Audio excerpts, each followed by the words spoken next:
So now that the amber stain has had time to dry, we've given it a good rinse. We're going to apply a Decographic dye to this slab. The Decographic dye adds depth and richness to the already stained concrete floor.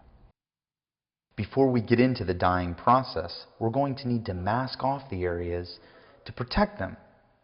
Here we're using the same masking technique of blue tape, plastic, and blue tape to protect our dark chocolate band. But we also need to protect our gray areas.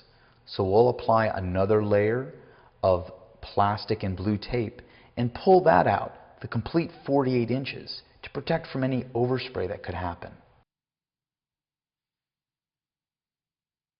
Decographic dye comes in a concentrated form and should be diluted using lacquer thinner or acetone. Here we're going to be using coral, one of the Decographic dyes, at a ratio of 1:1 to accent our amber stained sections. We're going to put the Decographic dye into a Hudson sprayer and our acetone. And we're going to apply this on top of the amber sections using circular motions, moving very fast. We're just adding accents here. We're not going to be flooding the area. We're just highlighting to add depth and richness to this floor. Unlike the staining process where a liberal amount is applied and it needs to sit and dry, the dye is using acetone or lacquer thinner, which evaporates very quickly, depositing the dye on the floor. So as you spray it, it's going to be drying very quickly right behind the application process, which will allow you to come in and apply a second or a third layer of dye relatively soon after you've sprayed it. The gray areas, which are the main field color, will receive a diluted black dye to add accents and a bit of depth throughout the space. We will be diluting the black Decographic dye at 1 part black dye to 40 parts acetone. The masking is pulled back, and now the area is ready for our light dye wash. The dye is sprayed using circular motions. Since the Decographic dye is thinned using acetone, they dry very fast, and the sealer or the second coat of dye can be applied right afterwards. As with all the Decographic dyes, we thin them with acetone, so they dry very fast, and we can apply random dye coats to add the nice natural modeling that you see.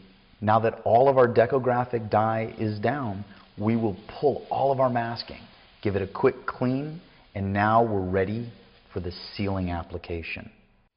We are using a solvent-based acrylic sealer with high solids.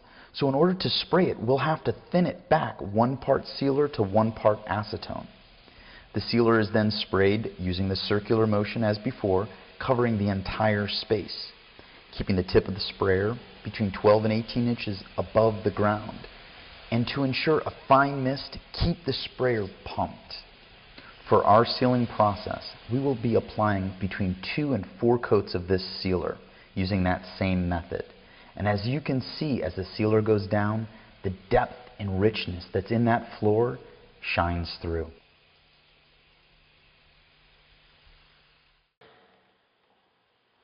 To ensure a very thin, uniform coat of floor finish, we will spray the floor finish first and then pull it back using our T-bar applicator. This application pulls it very thin, typically 12 to 1600 square feet per gallon, and creates a very nice satin sheen. This process will be replicated twice to give it a nice uniform look.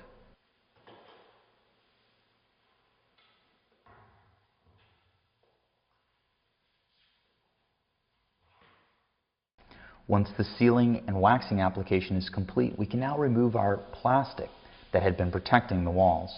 We first pull the plastic from the top, and then we pull from the base in a downward motion, trying to prevent any paint or drywall to come with it.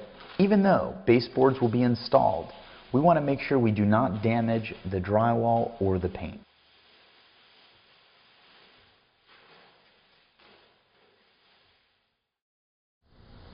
So there you have it. We've just taken this existing concrete slab, we've prepared it, we've installed our Pentimento topping slab, we've gone and done a traditional acid stain with our amber here, and we've done our resist technique with the chocolate on our border.